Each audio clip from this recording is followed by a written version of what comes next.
Signal here. My previous avatar was a little sketchy, so I borrowed a few things from my Xbox. What do you think? Cha-chang! I want to share with you a strategy that has been raking in the loot in Word Domination. I call it El Dorado because the board is paved with gold every time you use it. Here's a quick peek.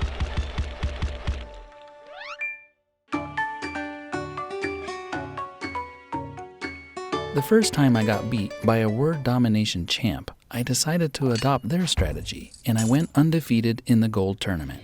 Now you can too. Here's your El Dorado booster card loadout. Wheel of Fortune, Any Tile, and Balance. The goal is to get a single 7, 8, or 9-letter word playable across 4 double word tiles. The drop zone is highlighted in orange. A perfect storm scenario is where your opponent puts a letter in any of the blue spaces in the drop zone, and they're not covering any of the 4 bonus tiles that you're after. Other spaces, highlighted in purple, are also great for El Dorado, but sometimes their location makes it difficult to cover all 4 bonus tiles. Your opening move is important. So if you're player 1, try to put down a 4 or 5-letter word to which you can add to the front or back on your next play.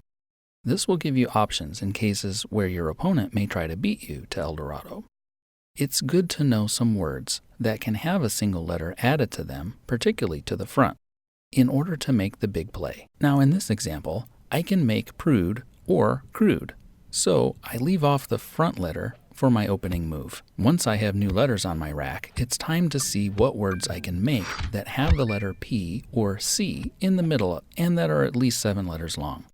After my opponent's turn, it's time to head to El Dorado. Notice that I play Any Tile first, before I use the Wheel of Fortune booster. That's because the letter I need is an I, which is only worth 1 point, and Wheel of Fortune can make it worth more.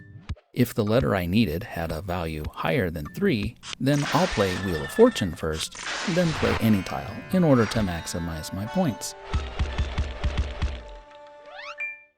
Once you've reached El Dorado, it's time to make your way around the drop zone.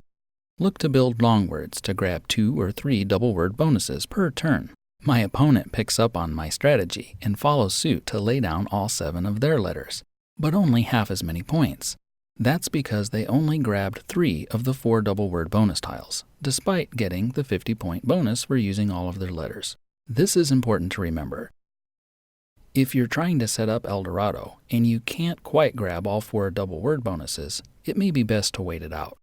More often than not, if things aren't lining up and I try to force my strategy, it ends up backfiring, so just be forewarned.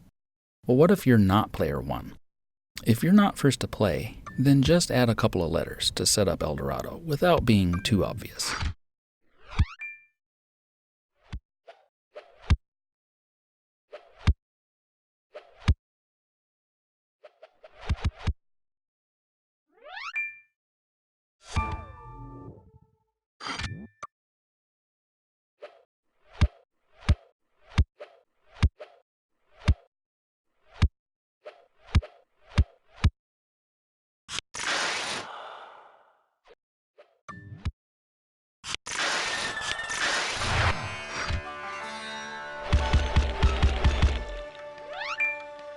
The perfect storm is when your opponent opens with a word that crosses into the drop zone.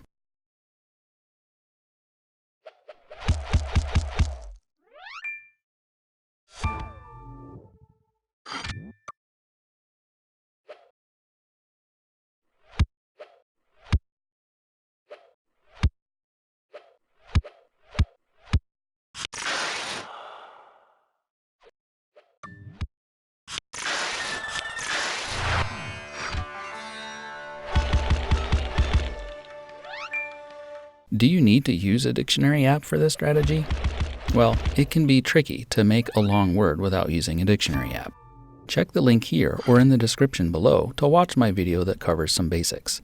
You want to look at the middle letters of the list of words available for your rack. Also, include a wildcard for your Any Tile booster, and include the letter that may already be in the drop zone. Sometimes, if I know in advance which letters I can add to make a longer word, I'll replace the wildcard with that letter if I don't already have it on my rack. The Unscramble Letters app is gold here because you can filter words that don't have your chosen letter. If you're not relying on a dictionary app, then chances are high that you won't be able to make a 7-letter word. The cool thing about DORADO is that it can work for both players, so both of you can get ridiculously high scores.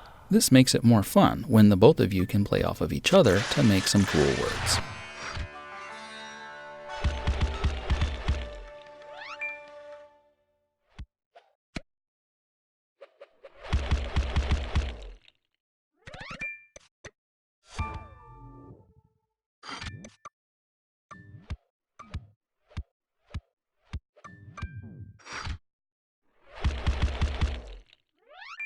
Is Eldorado an overpowered strategy? My short answer is definitely not.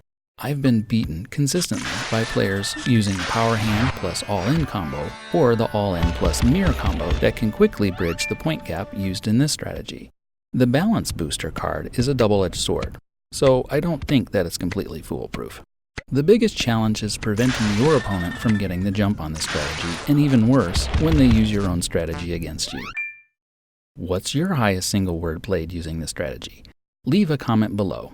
And if you've got a screenshot of it, I'd love to include it with a shout out in an upcoming video. I hope you enjoyed this video. Thanks for watching. Please like and subscribe for more videos from SmartHacks.